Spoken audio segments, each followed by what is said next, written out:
Enel. Muéstrame los cuadros, por favor, de Enel, porque quiero seguir explicando este tema. Quiero seguir explicando este tema porque saludo, porque acá lo que intentamos hacer el domingo pasado, sí, vamos ahorita con el cuadro, lo que intentamos hacer era justamente lo que he visto esta semana se ha dado, es decir, que se debate el tema, que esté en los medios de comunicación, que finalmente no, los diarios, Gestión finalmente lo hizo, una nota amplia, hay una columna también de opinión de Moisés Navarro, que es el editor de negocios de ese diario, bastante interesante, el diario de Comercio, Perú 21, etcétera. Ahí está, arranca el debate. Y yo sí creo que no solamente por ser este caso particular, pero yo sí creo que debemos atraer la inversión extranjera, pero tenemos que tener cuidado porque hay calidad de inversión. Todo capital no es igual. Si a ti te presta un banco o te presta uno de esos, ¿cómo se llaman esta modalidad de que te presta un día y finalmente te cobra y te va cobrando los intereses día a día, que dice que son extranjeros? Gota a gota, gracias señores. ¿No? Si tú vas a un extranjero con un arma acá y te dice, yo te presto gota a gota, ese es un capital, igualito, es un dinero que te presta. A diferencia de una entidad, vaya que es diferente, ¿no? Que no se me pongan bravos los chinos, porque no me estoy refiriendo a que ellos sean el gota a gota. Pero estamos hablando de un país que no tiene libertad económica de verdad. No actúa nada sin el visto bueno del gobierno. Entonces, sí es un peligro la inversión china, distinta de otros países. El capital también es distinto, no todo dinero es igual, salvo pues que seas un merca de aquellos que finalmente no te importa de dónde viene el dinero. Yo sí creo que hay una diferencia, pero bueno, no vamos a descartar la inversión china. Lo que hay que hacer es ponerse los pantalones, darse cuenta que ya no somos un país bananero y finalmente contratar a los mejores profesionales para ponerle ciertas condiciones a esa inversión china en nuestro país. Y así como esa inversión china, a otras también. Pero especialmente a China. Si no, habrá que leer únicamente los medios de comunicación para conocer por qué digo lo de China. Me imagino que si no se tendrían que resentir. Es una dictadura. Xi Jinping hoy por hoy es el hombre más poderoso. Al Jack Ma, ese empresario, desapareció 2 o 3 años porque parece que cayó en desgracia con el gobierno comunista. Es decir, no hay pues la libertad que en otros países. Por más que no les guste este tema a mucha gente de izquierda que cree pues que China es el modelo con el cual decirle, Occidente, no, es un fracaso el neoliberalismo, etcétera, etcétera. Explico entonces el tema de Enel. ¿Cómo funciona el negocio del mercado eléctrico en el Perú? Generación, la hidroeléctrica, los paneles solares, estas plantas térmicas que finalmente generan electricidad con el tema del gas. Luego la transmisión, que también tiene un monopolio, porque finalmente le das la transmisión, estas grandes antenas, estos grandes cables, ahí justamente, mire, detrás del cuadrito está a lo que me refiero, la transmisión. Y luego viene la distribución. Aquí es monopolio y aquí también es monopolio. ¿En qué sentido? De que si tú estás viviendo en la zona de Luz del Sur, tú no puedes ir a comprarle a otro, porque Enel vende en la zona donde tiene el monopolio y Luz del Sur vende en la zona donde ellos tienen el monopolio. Por lo tanto, uno diría, bueno, en la distribución no hay mayor problema. Ahí Jaime Althaus escribe, y cita a Alfredo Bullard. Claro, pero no dicen otra cosa que, si se trata de ser liberales, seamos liberales, pues. No seamos únicamente liberales cuando nos conviene para el discurso y a la hora de tener clientes nos olvidamos del liberalismo. Porque si se trata de ser liberales, uno tendría que preguntarse por qué en la distribución hay un mercado regulado y un mercado liberado. ¿Qué se refiere a este tema? El mercado regulado somos todos nosotros, ¿ok? Somos todos los usuarios de una casa, por ejemplo. Tú en tu casa, en tu departamento. Si es que tienes una empresita chiquita, también MIPES, por ejemplo, están en el mercado regulado. ¿Por qué? Porque el mercado regulado tiene un precio fijo que lo fija el supervisor, en este caso Ocitran, con el distribuidor, ya sea Enel, ya sea Luz del Sur, o en otras zonas del país, Electrodunas, por ejemplo, en la región Ica. Son todas las personas que utilizan menos de 200 kilovatios. Luego viene el mercado liberado.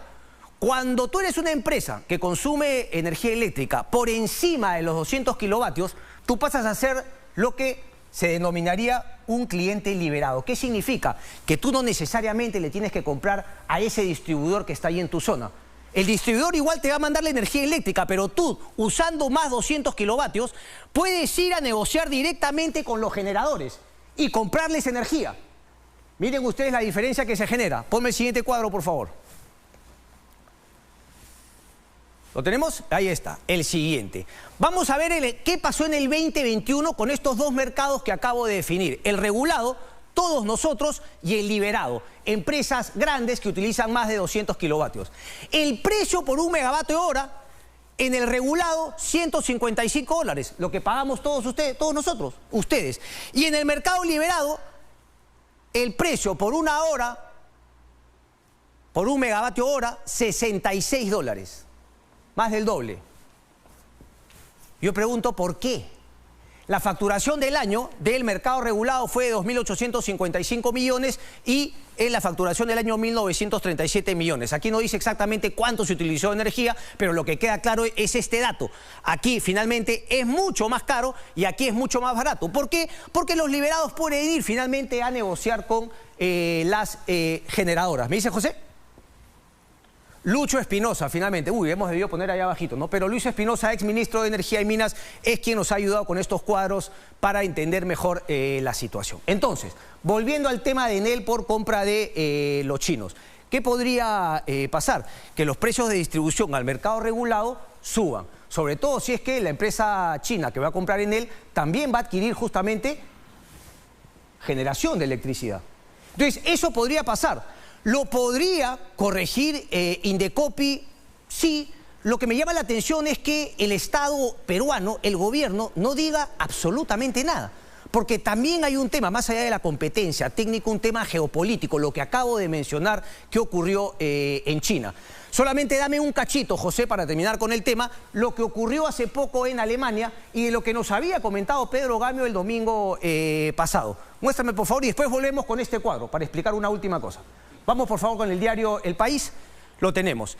China, COSCO, que es justamente también, ahí estamos, COSCO Shipping, que es justamente la misma empresa que está desarrollando el puerto de Chancay, quiso entrar a un puerto alemán. El puerto de Hamburgo es el puerto más importante. Recordemos que Alemania tiene mar solamente hacia arriba. Justamente en el puerto de Hamburgo, el más importante, ¿no? Dice, el gobierno alemán permite la entrada limitada de capital chino en el puerto de Hamburgo.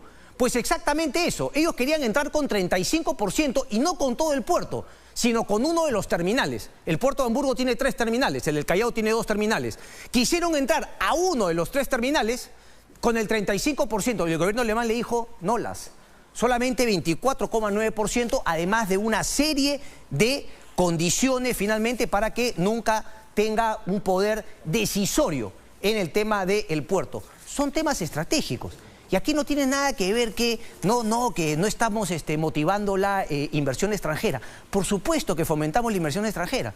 Pero como bien dice Moisés Navarro, y aquí lo cito para terminar este tema, dice, nuestra economía abierta y que promueve la libre empresa también lo permite y lo impulsa. Pero que resulte conveniente y sea legal la inversión de esta empresa china con la compra de Enel no implica actuar sin cautela.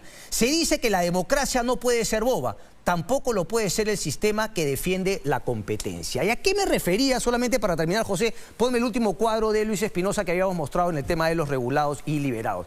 ¿A qué me refiero? Que en verdad no basta pues llenarte la boca de liberalismo cuando te conviene, pero a la hora de que trabajas para tus clientes te vuelves más mercantilista que el mercantilista número 1.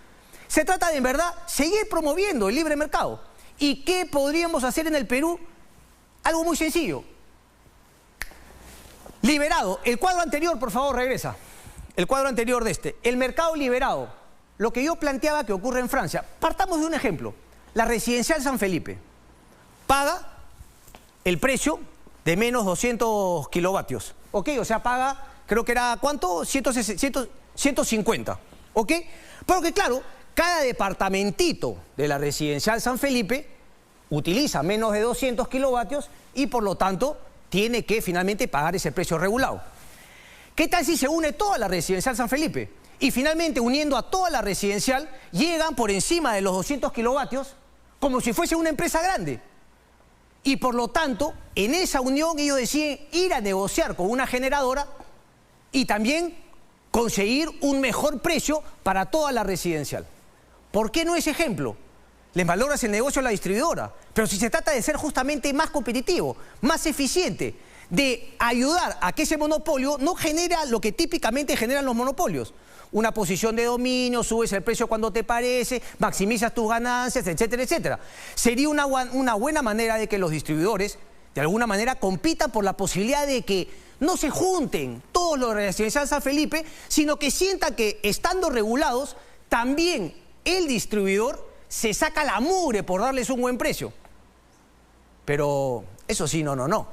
Entonces, si se trata de liberalizar, no nos llenemos la boca únicamente cuando nos conviene, sino empecemos a tomar ejemplos de otros países, no solamente de la región, sino del mundo, que efectivamente han hecho bastante por mejorar el mercado de electricidad en nuestro país. Conclusión, por supuesto que se puede, pero ponte condiciones. Y si el gobierno no pone ninguna condición, tenemos toda la razón para dudar de que nuestro Estado, a través de sus instituciones, Indecopi o Sinermin, van a poder controlar al gigante chino. Si no nos dan las señales, no debería haber compra. Así de simple. Claro, la gente no aquí se llena la boca, no, sí que compre, ay, bueno, que bueno. El Estado peruano es ineficiente, es incapaz. ¿Qué nos asegura que pueda finalmente controlarlo? Si no puede controlarlo, mejor que no permita la compra. Así de simple. La situación complicada. Yo daba el ejemplo justamente también de China y de lo que finalmente se podría hacer. Solamente un último ejemplo para decir, si es que el Estado en verdad no puede, pues que no lo haga. Pero que no nos diga que va a poder y después no va a poder hacerlo y que nos vengan las consecuencias. Consecuencias como la de Proyecto Minero Las Bambas. El Proyecto Minero Las Bambas antes era parte, Glencore, si no me equivoco, una empresa suiza. El Proyecto Minero Las Bambas, o Extrata creo, el primer Proyecto Las Bambas, en su primera etapa, cuando fue aprobado, consideraba un mineroducto para sacar el mineral. Un mineroducto al cual se podría haber unido todas las mineras, porque recordemos que es un corredor minero en el sur del país. Las Bambas, Pasajat Bay Minerals, una serie de minas. Cuando Glencore compra Extrata, el gobierno chino nuevamente le dice, no. Esa compra yo la pongo en observación porque ustedes van a ser muy grandes, van a manejar el precio del cobre, yo tengo mis bemoles. Así que ustedes, Extrata o Glencore, si quieren que yo les dé el visto bueno, tienen que deshacerse de algunos proyectos de cobre para que no tengan todo el control de cobre a nivel mundial y no puedan justamente a mí, China, hacerme daño con el precio del cobre. Yo necesito que haya competencia para que el mercado de cobre, si viene un commodity, obviamente se fije el precio por la oferta y la demanda.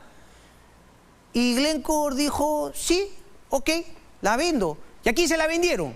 A una empresa china. ¿Y qué dijo el Estado peruano? Porque el Estado peruano también tenía que decir acepto o no acepto.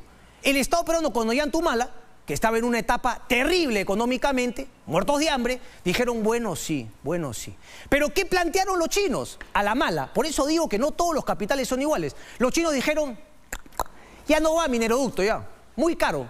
Y para lo que es Perú, ¿no? ¿Qué es ese mineroducto? Camión, caramba, camión pasará por ahí. El problema que tenemos hoy por hoy, que a Las Bambas la deja sin poder trabajar hace meses. Más allá de los Chávez Hotel o de comunidades campesinas que no cumplen con sus palabras, pero que también a veces son corruptas porque las propias empresas fomentan esa corrupción, más allá de todo eso, si hubiésemos tenido un mineroducto, estoy seguro que hubiésemos podido exportar muchísimo más cobre del que se ha podido exportar por todos los bloqueos que han habido en el corredor minero. Chitón boca porque ahora es momento.